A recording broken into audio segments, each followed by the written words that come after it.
Thank you, Geoff and team.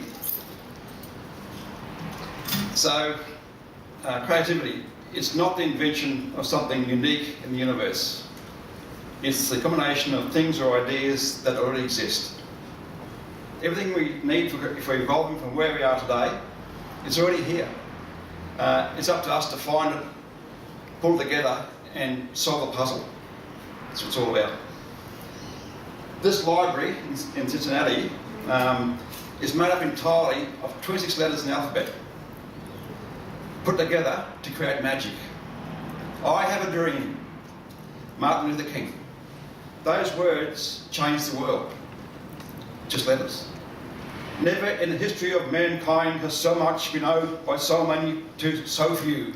Winston Churchill, inspiring his people in the battle for Britain. Is the greatest story hasn't been written? Have the greatest songs been sung? We all know that human beings intentionally interfere with and attempt to create the world around us to fit our needs or wants. We try to recreate our world in what we perceive to be a better place. Creativity, therefore, has a very heavy responsibility, particularly when it comes to the environment. Not all creativity is beneficial to humanity. The atomic bomb, for example, certainly couldn't be considered to be the finest example of human ingenuity. Its invention and potential use will haunt the human race today, tomorrow, and probably forever.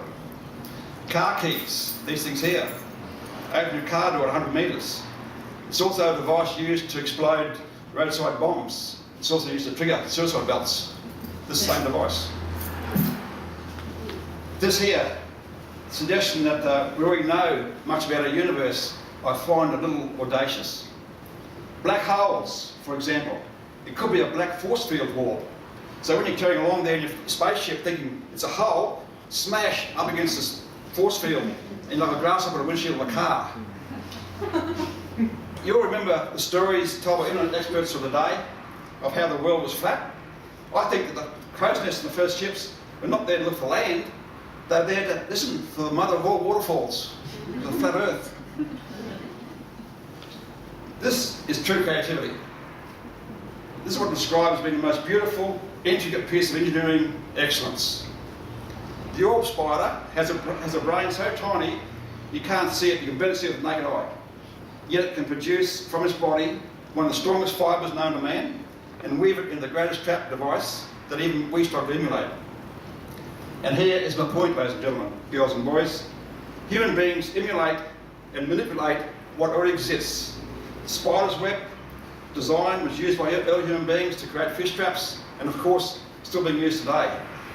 The four wrist ladders on circus high-wire acts are also replications of the spider's web.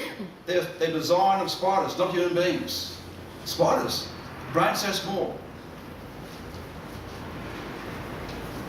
We are the only species who deliberately pursue change, who are never happy with what we have. The orb spider has probably been around for millions of years, and yet it never thought, I know, I will build a better web to catch that pesky bumblebee that keeps trashing my web every time I fly straight through it. No, this beautiful creature for millions of years has gone about fixing her web, knowing probably that even if she could create a stronger web to catch that darn bumblebee, she'd never be able to eat it anyway, so why bother? Human beings never know when we've had or had enough, because at quest for something called perfection or paradise, we are condemned to constantly change, to evolve, to create and be creative. So that we can move to some place we don't know, we don't really understand. Because we're constantly trying to be creative, we must suffer the challenges of creative hurdles. Creativity is never easy, and the job will never be done. My personal view is the human race will eventually be up there amongst the stars, hopefully in physical form, not a spiritual one. The challenge for us is, in our capacity to maintain a humanity amongst a creativity which increasingly sees us as the extension of robots, a part of a story, rather than the book itself. I said at the start of it that the greatest stories still be told.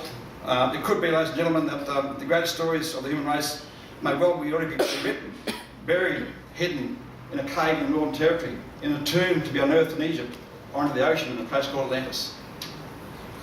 Humanity is required to confront life's hurdles to create and be creative. This bloke certainly decided that the best way to conquer hurdles is to knock them down. What you've got to admire is his determination to keep going, to strive, even though it appears hopeless.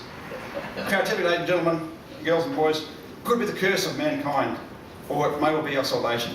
Thank you for your very